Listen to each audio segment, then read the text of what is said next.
معزز علماء کرام، میرے نہایت واجب الاحترام بزرگوں، مسلک اہل سنت والجماعت احناف دیوبند سے تعلق رکھنے والے نوجوان دوستوں اور بھائیوں، میں نے آپ حضرات کی خدمت میں آج کی نشست میں 4 مسائل اختصار مگر دلائل کے ساتھ پیش کرنے ہیں۔ حق جل مجدہ مجھے مسلک دلائل اخلاص کے ساتھ پیش کرنے کی توفیق عطا فرمائے۔ بات سمجھ آئے تو حق جل مجدہ ہمیں ضد اور اناد چھوڑ کر قبول کرنے کی توفیق عطا فرمائے۔ ہمارا 20 نومبر سے لے کے آج 29 نومبر ہے، یہ مسلسل ایک طویل ترین جسے اعصاب شکن دورہ کہتے ہیں۔ اگر میں تفصیل بتاؤں گا تو شاید آپ کہیں گے ریاکار ہے، اور میں کارگزاری سناؤں گا تو آپ یقین کرنے کے لیے تیار نہیں ہوں گے کہ ہم نے کتنا لمبا سفر چند دنوں میں طے کیے، اور دن رات کا سفر۔ اور اگر میں ایک ماہ کی کارگزاری سناؤں گا کہ میں کتنے ملکوں میں آپ کا عقیدہ بیان کر کے آیا ہوں، تو اللہ کی قسم شاید آپ کے لیے یقین کرنا مشکل ہوگا۔ ہم نے وہ جگہ جہاں پر آپ تصور نہیں کر سکتے، بغیر لگی لپٹی کے دیوبند کے مسلک کو بحمد اللہ تعالی دلائل کے ساتھ اور جرأت کے ساتھ بیان کیا ہے، اور جب تک خدا نے زندہ رکھا اس مسلک کو ہم انشاءاللہ بیان کرتے رہیں گے۔ حضرت مفتی محمد شفیع نور اللہ مرقدہ نے یا ایھا الذین آمنوا من یرتد منکم فسوف یأتی اللہ بقوم کے تحت عجیب بات لکھی ہے۔ اہل علم جانتے ہیں، باقی حضرات کو میں دعوت مطالعہ دیتا ہوں کہ گھر جائیں اور معرف القرآن مفتی محمد شفیع نور اللہ مرقدہ کی مطالعہ فرمائیں۔ حضرت تحریر فرماتے ہیں، اللہ رب العزت نے فرمایا اگر اہل ایمان دین کو چھوڑ دے تو میں بدلے میں ایسی قوم لاؤں گا، وہ قوم خدا سے پیار کرے، خدا ان سے محبت کرے، وہ خدا سے محبت کریں گے۔ ان کی خوبی ہوگی اہل ایمان پہ نرم ہوں گے اور اہل کفر پہ گرم ہوں گے۔ ان کی خوبی ہوگی اللہ کے راستے میں جہاد کریں گے۔ اگلا جملہ ان کا ایک وصف ہی ہوگا، وَلَا يَخَافُونَ فِي اللَّهِ لَوْمَةَ لَائِمٍ، وہ کسی کی پرواہ نہیں کریں گے۔ یہ میری اور آپ کی بات نہیں ہے، مفتی اعظم پاکستان عجیب بات فرماتے ہیں اللہ کے راستے میں جہاد کرنا غیروں سے آسان ہے اور اپنوں کی ملامت برداشت کرنا مشکل ہے، اس لیے اللہ نے وَلَا يَخَافُونَ مستقل فرمایا ہے۔ آپ معرف القرآن دیکھیں، حضرت فرماتے ہیں آدمی جیل کاٹتا ہے، عقیدہ نہیں چھوڑتا، عذاب کٹواتا ہے، پیچھے نہیں ہٹتا، جام شہادت نوش کرتا ہے، پیچھے نہیں ہٹتا، لیکن اپنوں کے تانے اس کو بیٹھنے پہ مجبور کرتے ہیں۔ یہ بڑا مشکل کام ہے۔ میں ملامت کی پرواہ نہیں کرتا، بغیر تکلف تصنع کی یہ بات کہتا ہوں، جن کو مجھ سے عقیدت ہے وہ خوش ہوں گے، جو میرے آنے پہ خوش نہیں ہیں پریشان پہلے ہیں، تھوڑے سے اور ہوں گے، پہلے تیسرا گیئر تھا 5واں لگ جائے گا۔ میری صحت پہ فرق بحمداللہ تعالی وہ قطعاً نہیں ہے۔ میں نے 10 سال اگر غیروں سے جہاد کیا ہے تو ہمارا 8واں سال اپنوں کی ملامت میں گزرا ہے۔ نہ غیروں کے ساتھ لڑنے نے ہمیں روکا ہے، نہ اپنوں کی ملامت نے ہمیں روکا ہے۔ جتنا بڑا انسان کا کام ہو اتنا بڑا انسان کا دل چاہیے۔ گیدڑوں کے دل سے شیروں کا شکار انسان کبھی نہیں کر سکتا۔ دیوبند کی جنگ چھوٹے دلوں کے ساتھ کبھی آدمی لڑ نہیں سکتا، اور یہ بات میڈیا پر میں ریکارڈ کراتے ہوئے فخر سے یہ بات کہتا ہوں، دنیا کا کوئی دیوبندی میرے بارے میں ثابت نہیں کر سکتا میں نے کھلی مجلس میں یا نجی مجلس میں دیوبند مسلک کے کسی عالم یا کسی جماعت کے خلاف زہر اگلا ہو۔ کوئی بندہ آپ سے کہہ دے مولانا فلاں جماعت کے بارے میں فلاں فرد کے بارے میں کہتے ہیں، آپ آنکھیں بند کر کے کہہ دینا یہ جھوٹ ہے، اسے کہنا ثبوت پیش کرو، ثبوت تو میں پیش نہیں کر سکتا۔ میرے دامن میں ہزاروں گناہ ہوں گے، اپنوں کے خلاف بکنے کا گناہ بحمداللہ نہیں ہے۔ اپنوں سے حسد کا جرم یہ ہمارے نام اعمال میں نہیں ہے۔ شیخ اسمعی کہتے ہیں میں نے ایک بزرگ سے ملاقات کی، 120 سال اس کی عمر تھی۔ میں نے ان سے پوچھا 120 سال عمر اور اتنی اچھی صحت، کبھی مجھے لوگ کہتے ہیں مولانا 8 گھنٹے کا یومیہ سفر، آپ حیران ہوں گے۔ میں نے اپنے ڈرائیور سے ایک دن کہا یہ جو میری 8 سالہ اس مسلک کی خدمت میں یہ 12ویں گاڑی ہے، اس 12ویں گاڑی کا مجھے سفر تو بتاؤ کتنا بنتا ہے۔ اس نے اس گاڑی کا سفر بتایا تو اوسطاً 300 کلومیٹر یومیہ بنتا ہے، اوسطاً 300 کلومیٹر یہ یومیہ بنتا ہے۔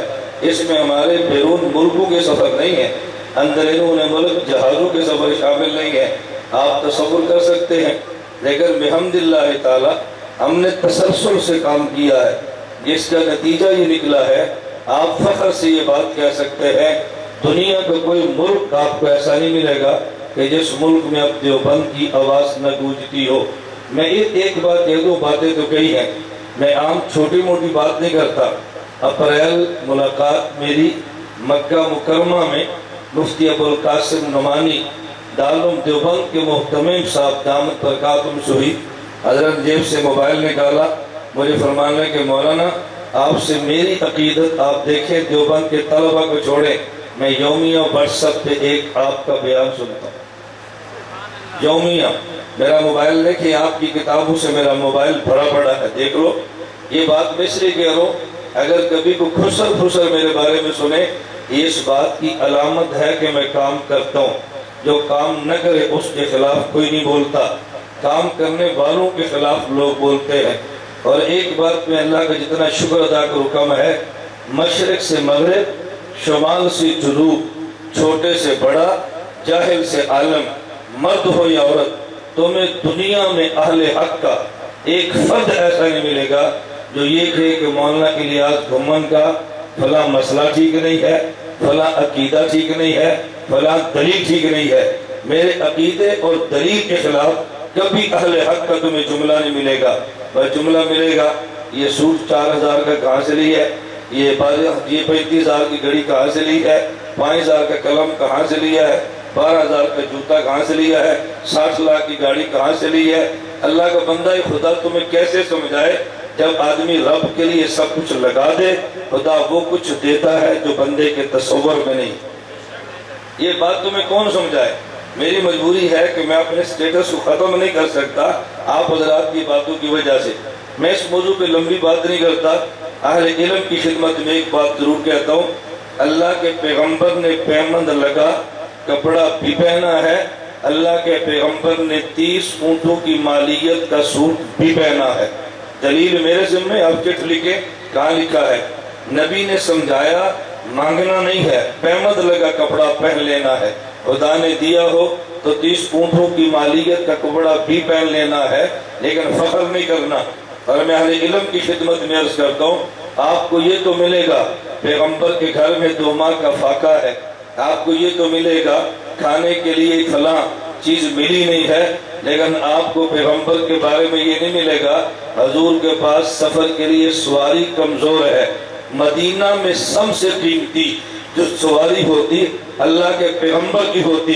میں مدینہ سے بڑھ کے اگر بات کہہ دوں، پوری کائنات میں سب سے قیمتی سواری اگر کسی نے استعمال کی ہے اس کا نام محمد الرسول اللہ ہے، سفر کا نام معراج ہے، سواری کا نام براق ہے۔ اس سے قیمتی سواری لا سکتے ہیں؟ اگر عالم کی گاڑی اچھی ہو تو تجھے خوش ہونا چاہیے تو ماشاءاللہ ہمارے عالم کی گاڑی دیکھو، ہمارے مولانا کا سفر دیکھو۔ عجیب بات یہ ہے دشمن کے پاس آ جائے تو برداشت نہیں ہوتا، اپنوں کے پاس آ جائے گاڑی کہاں سے آئی ہے، فلاں کہاں سے آئی ہے۔ اور اللہ کا شکر یہ میں چھپاتا نہیں، آپ مجھ سے پوچھو گاڑی کس نے دی ہے، میں نام لے کر بتاتا ہوں فلاں نے دی ہے۔ یہ کلاشن لائسنس بنا کے کس نے دی ہے، میں نام لے کر بتاؤں گا فلاں نے دی ہے۔ اور ایک بات کہ آپ کو اتنا تعجب ہوگا، آپ یقین نہیں کرو گے، ہر بندہ کہتا ہے تبلیغی جماعت والے مسلک کا کام نہیں کرتے۔ مجھے جس شخص نے گاڑی گفٹ کی ہے یہ رائے بند مدرسے کا فاضل مولوی ہے، جس نے 8 کلاشن کوفے لائسنس اور پرمن بنا کے مجھے دی ہے، یہ تبلیغی جماعت والا ہے۔ میری گاڑی کے کالے شیشے یہ پرمٹ جس نے بنوا کے دیا ہے، سالانہ چلے والا تبلیغی آدمی ہے۔ جب کسی کو نام چاہیے مولوی صاحبان پوچھے میں فون نمبر بھی دے دوں گا، آپ جائیں جا کر مل لیں۔ آپ کو دیتے ہیں تو مجھے کیا تکلیف؟ مجھے اکثر یہ میرے ساتھی کہتے ہیں استاد جی آپ بھی بہت سادے ہیں، اپنے معاملے بھی بتا دیتے ہیں۔ میں نے کہا پھر کیا ہوگا؟ توڑ دیں گے؟ میں نے کہا توڑ دیں، خدا نے دنیا میں ایک معاملہ نہیں رکھا، ایک ٹوٹے گا خدا 100 دے گا۔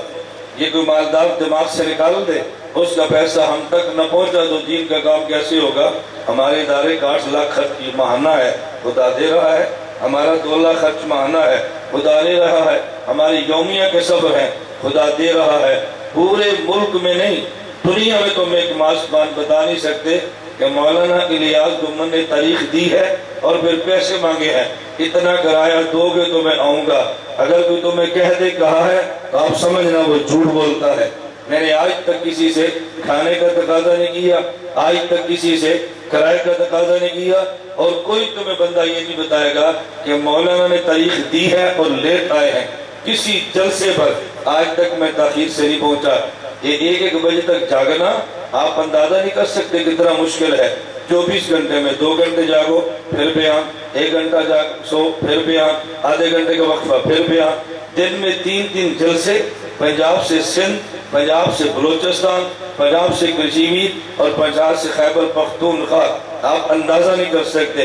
ابھی ڈاکٹر خالد سمرو نبر اللہ مرکزہ ہوگی شہادت کی خبر آپ نے سنی ہے۔ جمعیت کے بارے میں لوگوں کا جو ذہن ہے آپ سمجھتے ہیں، ڈاکٹر صاحب دنیا سے چلے گئے، ابھی چند دن قبل میں ان کا میزبان تھا۔ ابھی میری گاڑی میں آپ دیکھیں میں گھر نہیں پہنچا، آپ گاڑی کھولیں، خالد سومرو کے ہدیے جو مجھے دیے ابھی تک میری گاڑی میں موجود ہے، ابھی تک موجود ہے، ہو کر آیا۔ اب میں یہاں پہنچا، میں نے بڑی کوشش کی ہے، فلائٹ بھی ملی، میں چلا جاتا جلسہ چھوڑ کے، ملی نہیں ہے۔ اگر میں ڈائروں پہ جاتا جنازے میں پہنچ نہیں سکتا تھا۔ اب کل 10 بجے ہمارے وزیر مملکت سرودے کے، میں نام لے کر گیا، نون لیگ کے ہیں، منتیں حضرت ہم سے ناراض ہیں، ہم ملنا چاہتے ہیں۔ کیوں؟ میں فون نہیں کرتا، میں کام کا نہیں کہتا، میں ان سے بھیک نہیں مانگتا، مدرسے کے چندے کی بات نہیں کرتا۔ کل 10 بجے آئیں گے ناشتہ کرنے کے لیے، 1 بجے احتجاجی مظاہرہ ہوگا جمعیت علماء اسلام کا، پھر میرا سفر شروع ہوگا لاڑکانہ کے لیے، یہ تعزیت کرنی ہے۔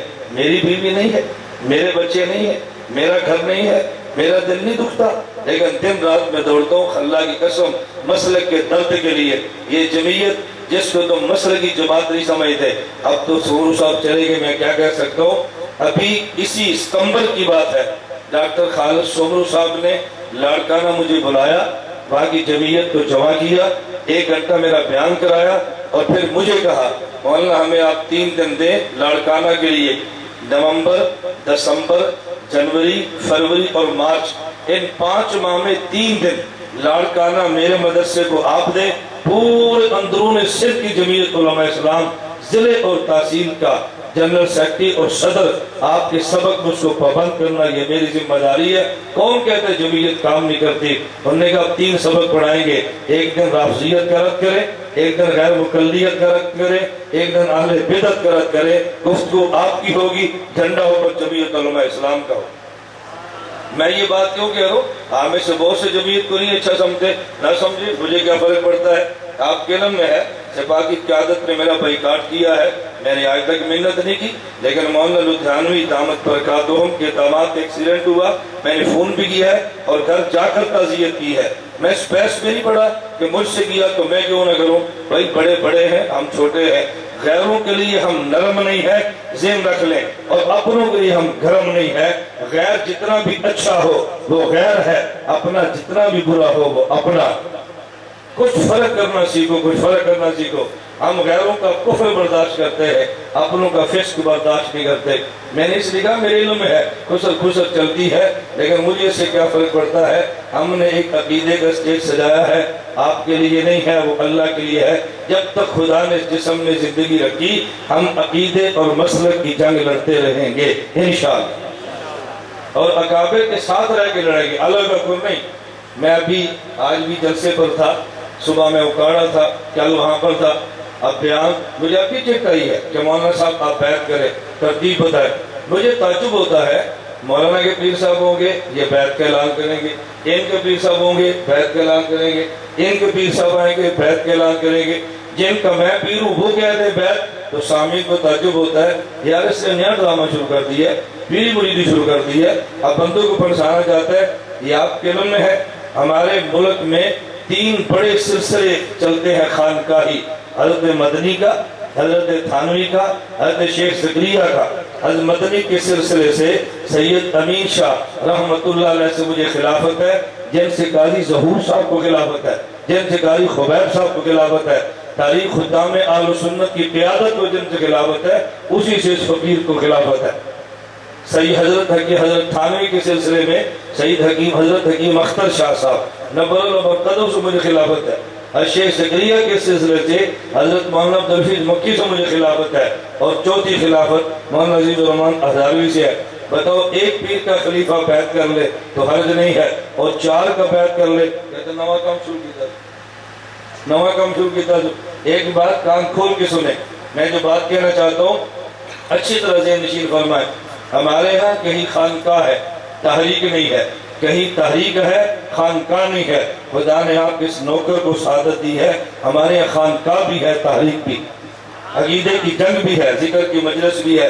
اب میں اپنی کارگزاری سنوں تو عجیب لگتا ہے، میں صبح اگر میں جاؤں دیکھوں کیا وقت ہو جائے گا، آپ دیکھیں ٹائم کیا ہو گیا، میں جب سرگودا پڑھوں کیا وقت ہوگا، لیکن فجر کے بعد ہماری یاسین کی مجلس بھی ہونی ہے، مجلس ذکر بھی ہونی ہے، اشراق تک ہماری تلاوت چلنی ہے، اس کے بعد پھر میرے معمولات شروع ہونے ہیں۔ اب آپ قبول کیوں نہیں کریں گے؟ ابھی میں جوان ہوں، بوڑھا نہیں ہوں، آپ کو تعجب ہوگا۔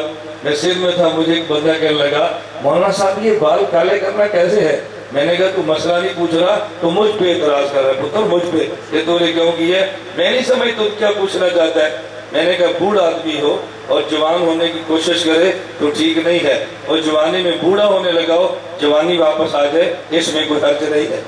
یہ بوڑھے لوگ جوان ہونے کی کوشش نہ کریں، اور بوڑھوں پر مشقت کی وجہ سے جوانوں پر مشقت کی وجہ سے بڑھاپے کے سارے تو چھپائیں، یہ جائز ہے، یہ قرآن نہیں ہے۔ اسے تغییر لخلق اللہ نہیں کہتے۔